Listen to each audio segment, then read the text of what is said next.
Okay, Mr. Philip, where the fuck is Welzow? Is written on your back. Philip, beautiful to see you again.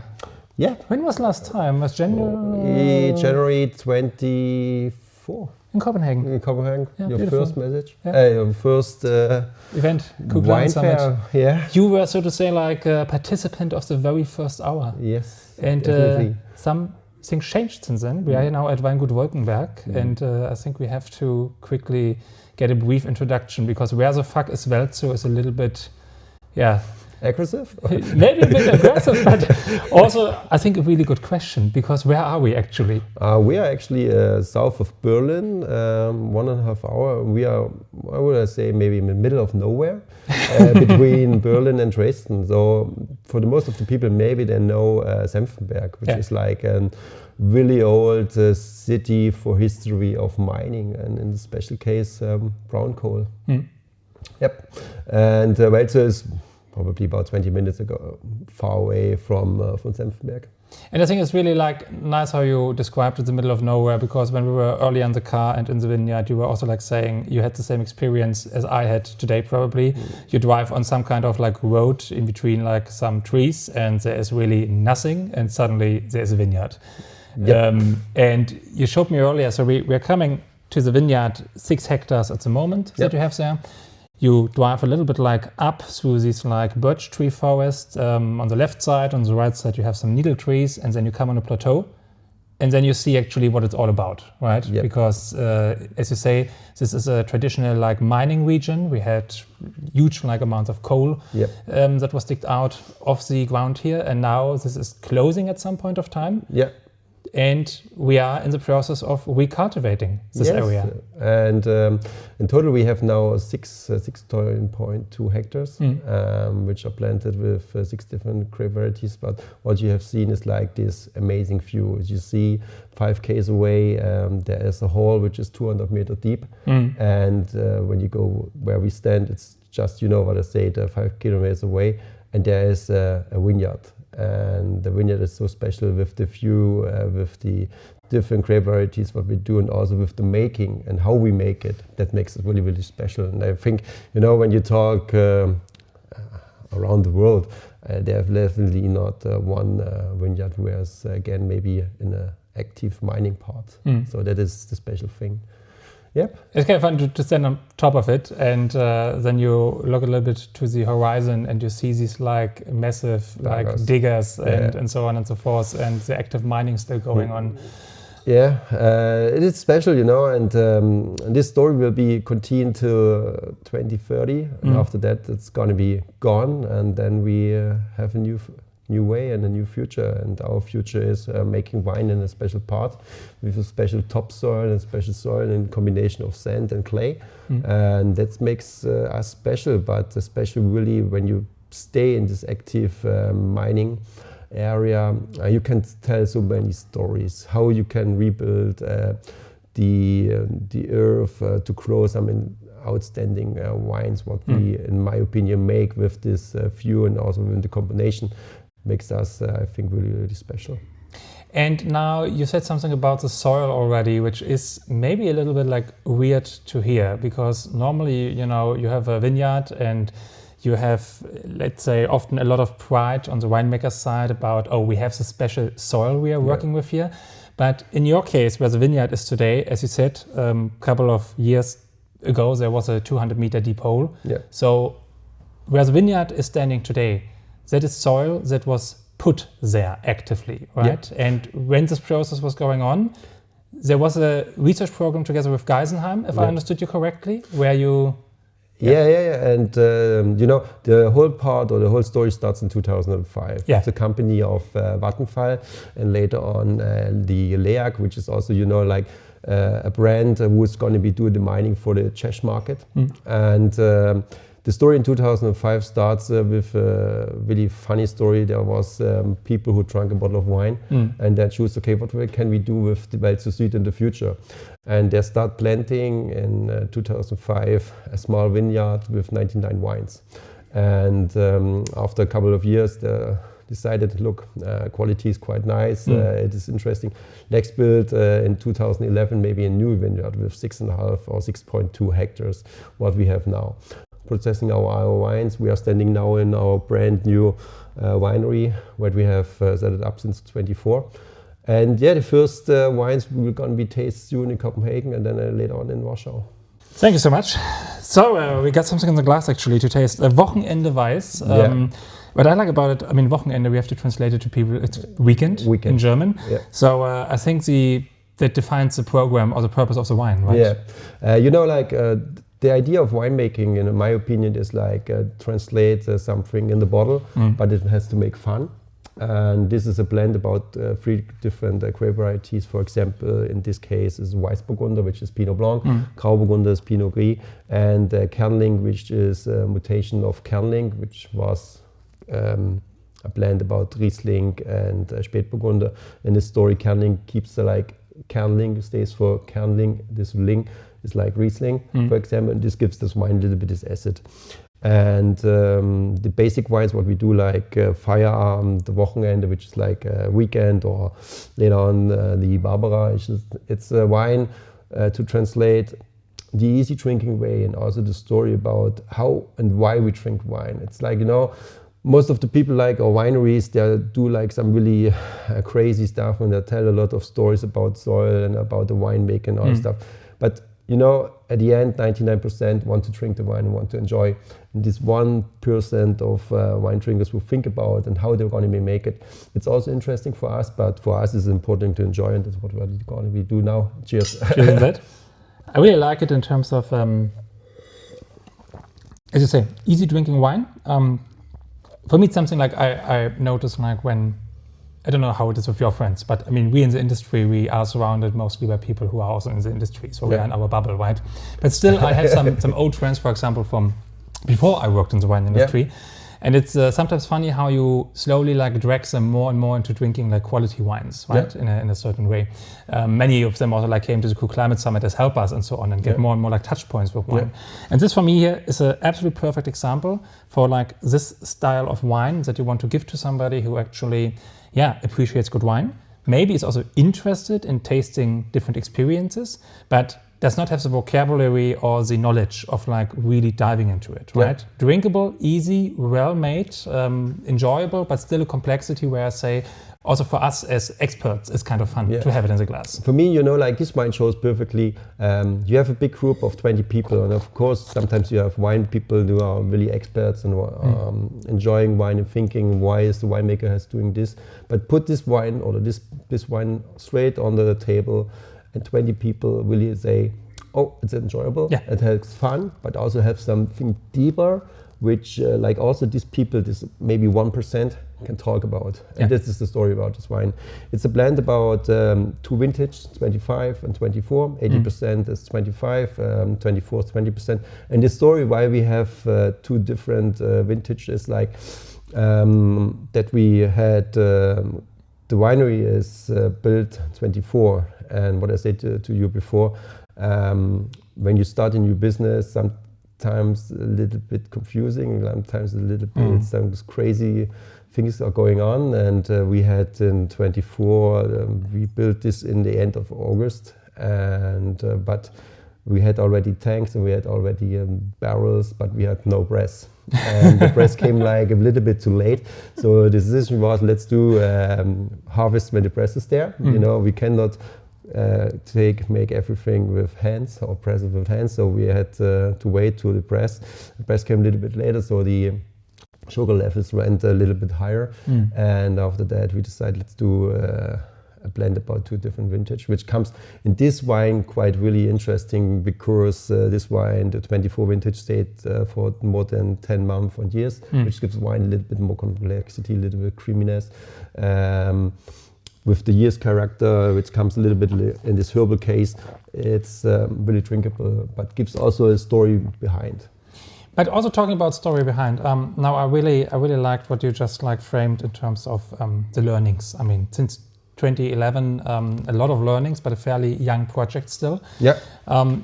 It's kind of interesting still to see when I walk around here. I mean, it's very modern. So all equipment is new. It's a highly modern winery. Yeah. So naturally, we also like talked about it. I mean, this is an investing project Yes, where people said, okay, we want to build something up. We want to invest some money, and also gives this region actually something back, right? Because we have to talk a little bit about where we are. I mean, south of Berlin, we are in Brandenburg, the surrounding federal state. Winemaking has some tradition here, yes, when we look in the historic books, like in Saxony and Sachsen-Anhalt, in Saale-Unstrut. But actually, Brandenburg is not categorized. It's not an official Anbaugebiet in Germany. So all the wine that you produce here is German wine, right? Yes. Wine of Germany. Yeah. No PDOs, no PGIs. Yeah. And also that goes hand in hand a little bit like underdeveloped as a wine growing region, but we can maybe also state without being too frank that the whole region is by now a little bit underdeveloped, right? Definitely. You know, for us, so we are in total, I think now, I'm not 100% sure, but we are maybe 6 to 7 wineries. 6 to 7 wineries. Yeah, so from, you know, like 500 square meters to 6.2, we are the biggest. So there's another vineyard for us is coming soon. So then we have in total 12. But this region really stays for winemaking for the future. And especially like with our vineyard, with this active mining part is special, but also the new vineyard, what we're going to be planted, has a really special name, which call it Hinterm Weinberg. And the story is like from the monks and also from the church that we have read a book where you have found this name. So we know already that there was wine, but we don't know what was planted there, which is like also really special. But our cellar master and also the guy who's working for most of the time outside, he's like how we call it, like a truffle pig. He's like really looking and searching, and he found some really interesting stories. But these stories will be tell soon, not now. We have to keep a little bit secret. A little bit secret, but one thing that is not too secret, for example, is that you are very happy for amphora, right? And, and clay. Yep, there's a really special project with the cellar master. He is Alexander Herr. He is the guy. He came with this idea to do some amphoras, and especially like 2025 we went to Georgia, and we looked there for amphoren, and in Georgia they call it qvevri. But the qvevri what we have is another special name. We call it derga. And we went there, and we had actually the opportunity, or actually the idea was to take maybe 1 or 2. But the guys there, they said, when you want to load up a tractor, you need more. And now we have a few more. I want to say, it seems like the guy was a really good sales guy, right? He was a good guy. Yeah, he did it really well. And we are still keeping in touch. We have with him soon a project which is coming, sparkling wine in Dergas, which will be on the market soon. We do only 600 bottles. But this is also, you know, the idea is like, what you said with Brandenburg is really special. You know, this is, for me, this region has opportunity, and a really special opportunity with the coal mining and the brands who work, and especially like the LEAG. You know, at the moment there work more than 10,000 people there. And definitely we will not the brand who gonna be get all these people from the LEAG and our brand, and they can, you know, I don't know what they cannot do work everything. But we want to give this region something back. And I think the story with wine and food and adventure and keeping also this area alive, and especially like when you talk about Wolkenberg, it was a village. And we have every year we have people who came to our little bottle shop, or we call it in German Besenwirtschaft. And just last year we had again like a really old family, and they said in this Wolkenberg, the village was really special for, there was a restaurant, and they had this wedding there. And the story is they came to us at, I don't know, at 10 o'clock or 11 o'clock in the morning, and they had a couple of glasses. They started with sparkling, and then later on they went to red, and then they had, of course, our no-port, and then they went to one of our staff, and they asked, can we maybe do a picture? And they said, of course, let's do a picture. And then, how do you think? We want to do with wines? And no, we want to go inside. And you have been there, and our really small bottle shop, and we asked why. 50 years ago, we had our wedding here. And they celebrate, this restaurant with our restaurant. So they came now since 5 years every year to celebrate this wedding ceremony, which is really special. And this is what we want to keep. We want to keep this village alive, and I think it's outstanding to do it not with, wine is a perfect gift to show and to live and to celebrate. And this is what we want to give to the people here in this region. It's a beautiful, and thanks for sharing the story, because I think this is really what these special places are living by, right? And especially when we look into, Wolkenberg, maybe I misunderstood you, but the village doesn't exist anymore, right? Yeah. Where your vineyard has been the village of Wolkenberg, and that had to be, so to say, erased because of the mining, right? So classic replacement project in 1900, when was it? 1987. 1987. Yeah. So super interesting piece of history you are, so to say, also keeping alive. I like that. You have a second wine for us, right? Something that we get from the barrel. Second wine. Yeah. Cheers. Cheers. Rote Riesling. Story about Rote Riesling is really, really special. It is a mutation of Riesling, and on the 13th of March, so 13 days ago, there was his birthday. It's also my birthday. So when you ask me about what kind of grape or what kind of wine I will be definitely a Riesling. And this wine is for me or for us really special, because it is the first wine what we make here in this cellar. And it's a combination of one part is steel tank, and the other part is Stückfass. So it's 1200 liters. 1200. I'm also very inclined of drinking Rote Riesling. I think it's a beautiful underweighted grape variety. We don't have so much in Germany left. 40 hectares. Yeah, the Mittelrhein has a little bit, Goshen-Lambrich, for example, or I know that probably also in Rheinhessen we find some places where it's popular. But here it belongs here, you would say, or is it fits very well into the terroir? Yeah, it's for me, the new vineyard will be also have another hectare. So we will have soon in total, or in 5 years, we have in total 2 hectares. But for me, with the sand and with the clay, it's quite interesting. And what we had also later, sand and clay can give also the wine a really special moment. And the moment in this case is for me drinkability and also fruitness. And in combination with, for example, what we do with the barrel contact or with the fooder, and also with the amphoren, or what we call really special here is derga, gives also the opportunity to show and to tell a story. But for us, what we said before about the weekend wine, it's we want to make wines which are telling a story, but also, we cannot stay in front of every bottle. The bottle have to tell your own story. And I think when you drink this wine with also other Rieslings, for example, you already feel what kind of grape variety it can be. And I don't know, maybe when you have 100 people, how many people would say it comes from Brandenburg? I would say maybe 1, maybe 2, but no more. So it's special. It's but this is we are on the map, and we are. I think in the future we can make some really outstanding wines, but the story continues and it's driven. Yeah.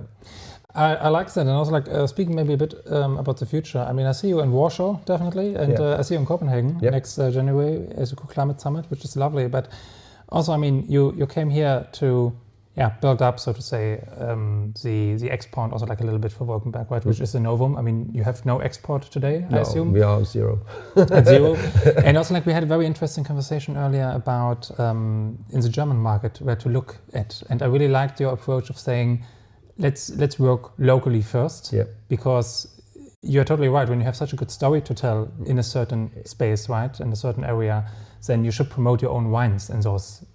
Yeah, you know, what I said before, like when we are in the middle of nowhere, but the middle of nowhere will be changed. So soon there's another lake will be open, and then you have the opportunity in the Lausitzer Seenland, how they call it. You can go with your boat and you can drive to 5 different lakes. And up to you how long you need, but this is so special now. So this area will, in my opinion, will be changed really quick. It's not like, it is a touristic spot already, but they say like in the future there will be more than 1.8 million people come till 29.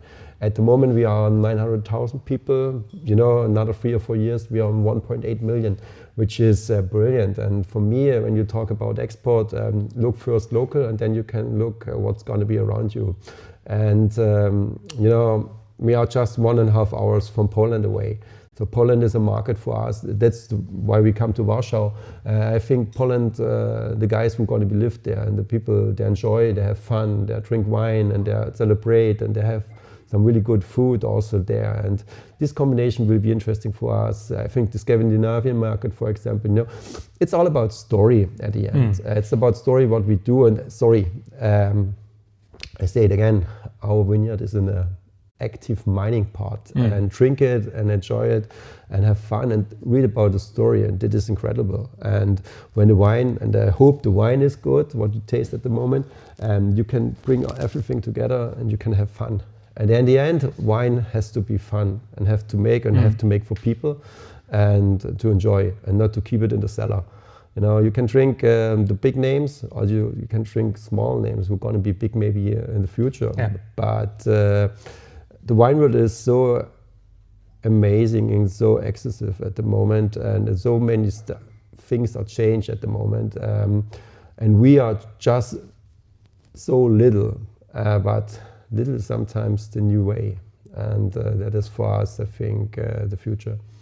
And you know, at the end, export, of course, Poland, Czech Republic, like the east part is for us interesting, Scandinavian is interesting, and of course Germany. You know, I had just 2 weeks ago a chat with people from Bochum.